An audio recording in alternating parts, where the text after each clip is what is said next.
smell a hint of fresh air here. I was anxious to leave, but I couldn't help wonder what that key unlocked. Well, fine, go back, jeez. Stop being a party pooper, or stop being annoying, or... Yeah. I used the keyring to unlock the door. Alright, what's in this room? There was a faint light inside, even though that there's no light inside.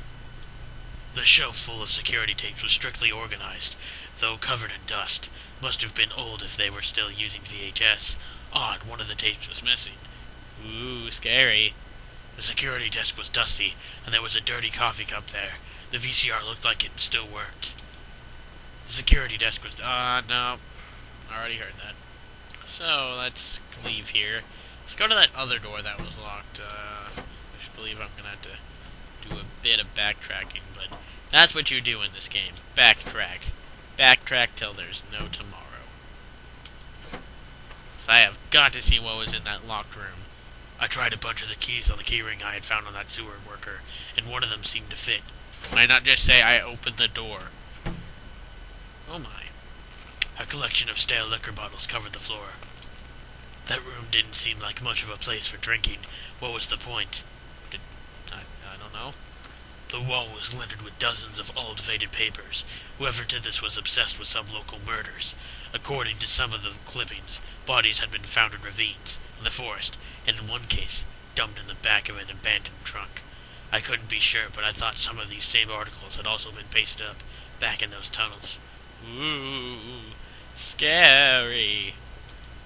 Did that sewer worker find this room? Is that why he was killed? Is that why I killed him? Because he found my secret stash? I don't know. I'm still on. Okay then. I'm still on to you, man. I don't even know what your name is. You haven't even told us your name. You know what? I'm gonna call you Bob. I don't care what your real name is. Your name is Bob. So, Bob, how are you? Let's open this door and finally leave this damn area.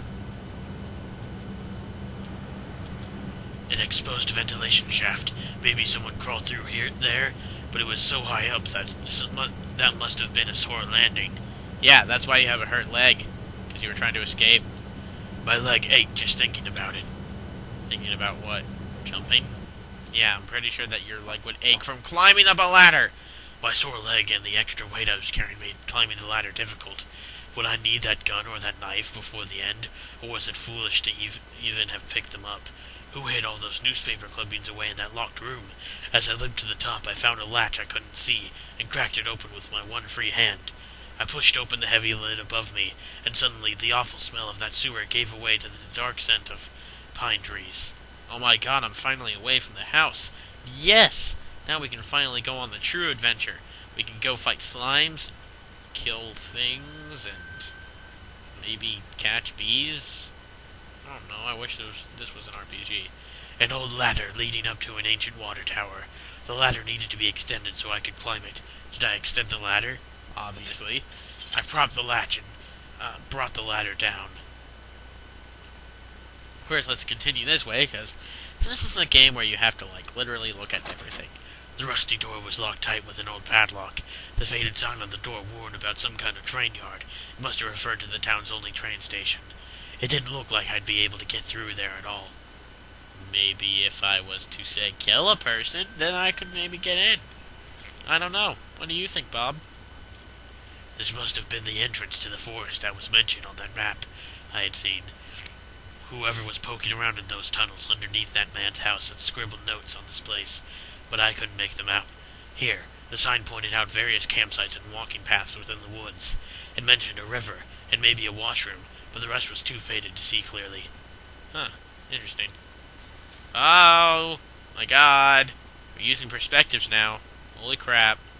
Oh god, I'm gonna get so lost. Through the fence I could see a dilapidated outbuilding. I wondered if I could find my way around. Drat, foiled again. Let's see. No, we're gonna have to continue. Jesus Christ, how lost... Oh god, how lost am I gonna get by the end of this? And by how lost am I gonna get, I mean I already know I'm never gonna be able to get out of here. There were some personal effects shoved back into the rock. Wait, there was a notebook there too. Did I read it? Obviously, gotta go through everybody's stuff. Inside the cheap dollar store notebook was page after one page of names and lists. None of it made much sense. The newest page contained several names: Heather, Olivia, Ashley, Cheryl, Iris, Daphne, Holly, Rose, Rachel. Rachel? Her name was last on the list, and had a mark beside it in blue ink. The names Daphne and Olivia had been crossed out in the same blue ink. Cheryl, Heather, and Rose had also been crossed out, but these marks looked older and more faded. So, does that mean that she's dead? Who were all these names? I could only think about how much I needed to get home to make sure Rachel was okay. And then we find out that Rachel was the killer, and she only put her name on the list to make it seem less conspicuous for people who would find it later. Though why she would even leave it in the first place, I don't know. A few embers still burned within the fire pit. Who was camping here? Was it me? Who else was out there in those woods? One of the two folding camping chairs was knocked over, and there was beer spilled everywhere. Where did the campers run off to in such a hurry? Maybe a Sasquatch appeared. Maybe they were messing with Sasquatch. The quiet of the forest was suffocating. I couldn't help but feel like I was being watched. Watched by someone omniscient. There was a cheap, two-person domed tent. Through the screen on the front I could see two sleeping bags, backpacks, and a small cooler. As I peered into the tent and around the campsite, I kept thinking about the names in that book.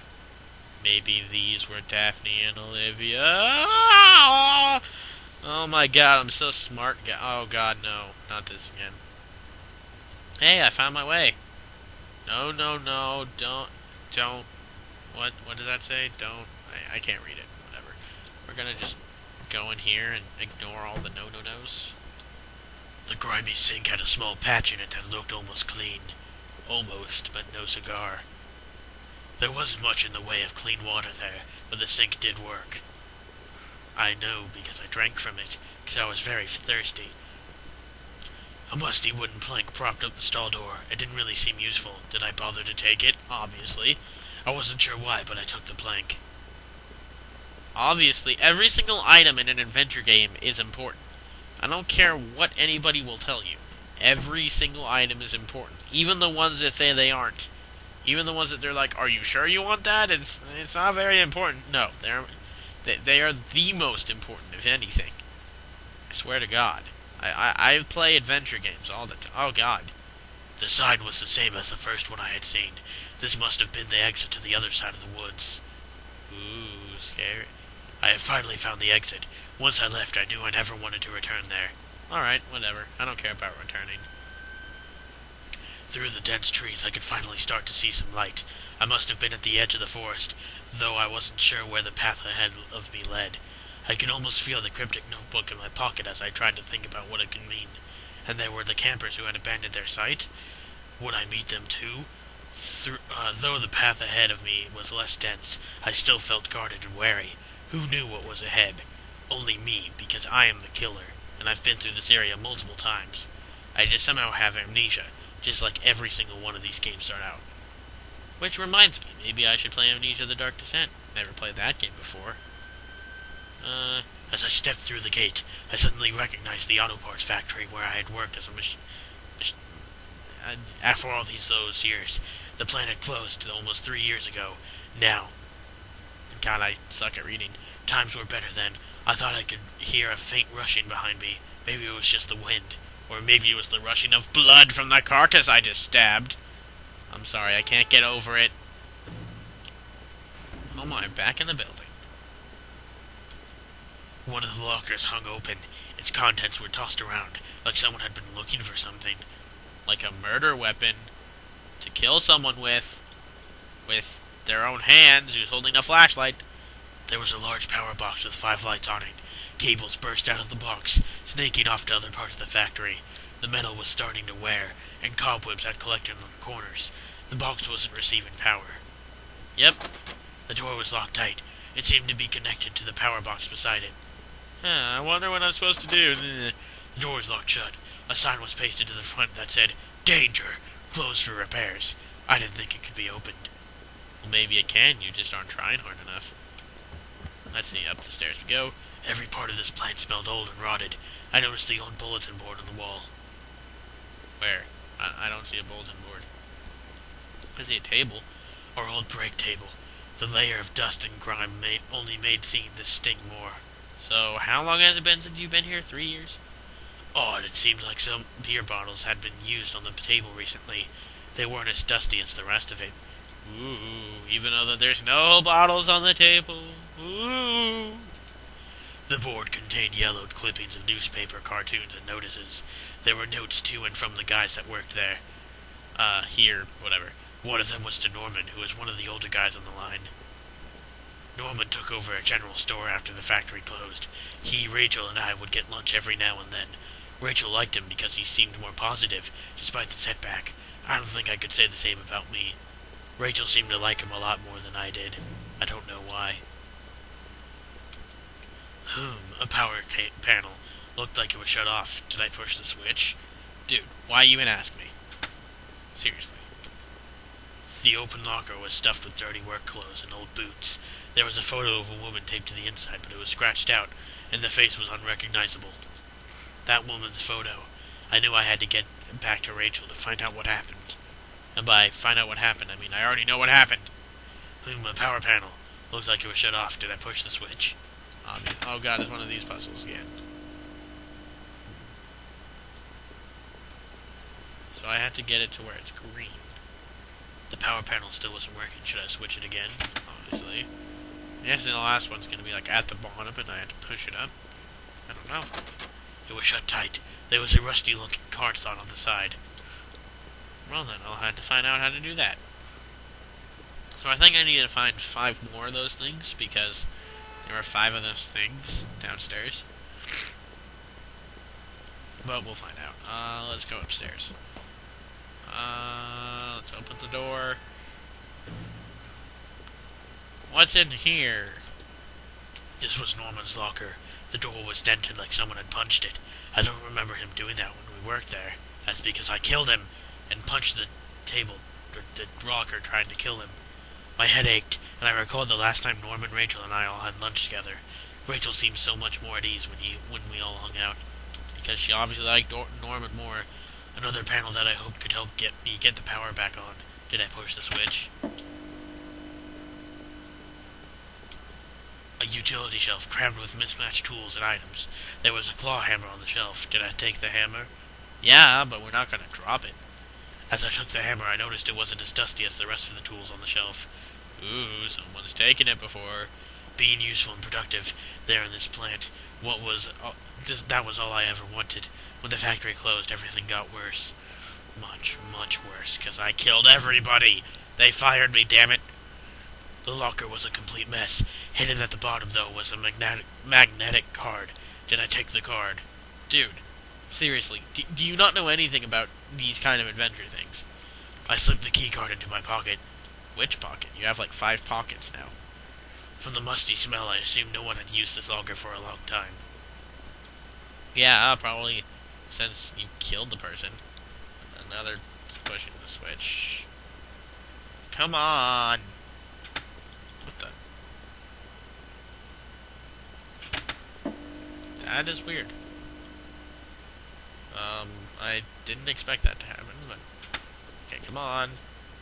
Come on! It's gonna be the bottom one, isn't it? Yep, there we go.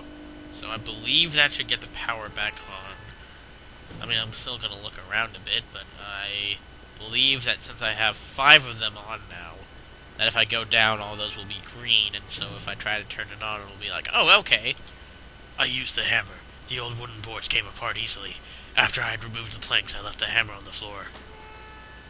Really? You don't take the hammer with you? You're an idiot. This was my locker, there in the factory. It stank of booze. There was a picture of Rachel on the inside. It looked like it had been torn up. I thought I had taken that picture home when the factory closed. Ooh. This room was nothing but bad memories. What? The floor was littered with old liquor bottles. I wondered if that man in the house had something to do with this. He sure had a lot of alcohol at his place. Dude, it reeked of the sour stench of leftover liquor. No, I thought it would reek of the stench of leftover vodka. Or pizza. I don't know. I'm trying to be funny here. Let's see if I'm right about this over here. Yes, I am. The power box looked like it was running again. With the power box working again, the door was unlocked. Did I go through? Obviously! Stop asking me! A rack of flashlights hung on the wall. One of them was missing. Ooh, I wonder if it's this one. Maybe it's because you killed everyone. Wait a minute. They were exactly the same as the flashlight I was carrying. I turned my own over and looked at the bottom. Judging by the label, it definitely could have come from that rack. Yes, I told you. You are the killer. Stop. Yeah.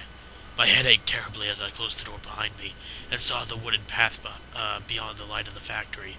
Still, it was better than that stuffy, foul-smelling room I had found. Who would have used the old locker room? Someone was obviously going up there, but it didn't make any sense. If I could reach town from there, maybe I could find Norman's store. It was close to one of the main roads. Maybe he could help. Maybe he could tell me why I killed everybody. Maybe he could already be dead by the time I get there. A pickup had smashed into the guardrail and stood silent. What was this, the truck that those newspaper clippings mentioned? Was there really a body found here? I looked closer at the tailgate and could see a series of dried streaks down its back. Inside the truck, dried blood and broken glass. I was surprised this hadn't been towed away yet. I wonder why. Maybe it was because I killed the tower. Seriously, all these questions are easily answered because you are so the killer. I mean, it's like not even hard to understand. And why are there so many doors in the woods? I mean, seriously. Sounded like it was going to start raining again. Cool. I like rain. Oh look, we're finally in a place again. I had entered Norman's place. This was the back of the store that he ran. It was oddly quiet, except for the faint sound of a television. Ooh, scary. Ooh. The entrance to the front of the store was locked from the inside. Looked like I couldn't just pop it open. I needed a key. There was a bit of blood on the keyhole. Ooh, it's almost like I killed Norman. My, this place looks oddly familiar. What the hell? One of Rachel's old autumn coats hung on the rack. That was Norman's bedroom, wasn't it? What was this doing here? Oh, no, I can already see the story. A speck of something dark and wet stained one. Ah, no. No, don't do this. Inside the cabinet was a small but impressive collection of hunting rifles, shotguns, and even a few items I didn't think were legal here. One of the slots on the rack was empty. The gun I had found seemed to match the others there. If the handgun was Norman's, what the hell was he doing with it? The gun wouldn't fit there. Did I place it back in the cabinet? I carefully pushed the piece back in place and felt a great burden lifted. Norman, what were you doing with all these? Yeah, I wonder. And wait, didn't he say that this was his bedroom? Where the hell is the bed? Seriously, nobody knows. This guy is completely oblivious. And there's more blood. How much blood is going to be in this game? I swear to God. What was this? It looked like a pull chain hanging from the ceiling. I wondered where it led. Did I pull the chain? Really, you wonder where a pull chain on the ceiling led? The attic! I gave the chain a single tug, and a simple folding ladder to the attic popped open. Oh, now you know! Jesus, I couldn't believe what I was seeing. Norman, my co-worker and one of my few friends I had in this town, lay dead beside his armchair. His face and shirt were covered in blood. It looked like he'd been shot trying to get up. His eyes were wide with shock, though they were already drying. Norman, what was Rachel doing here? Why did you have her coat? Norman, maybe you deserved better. You probably did. Did I close his eyes? Obviously. I closed his eyelids down, shuddering as I did so. I wasn't sure if I wanted to give him peace, or if I just couldn't stand to think any more about what was going on. It's okay, Norman. I hope to hell Rachel had nothing to do with that mess. You're right, Rachel didn't have anything to do with it. It was you!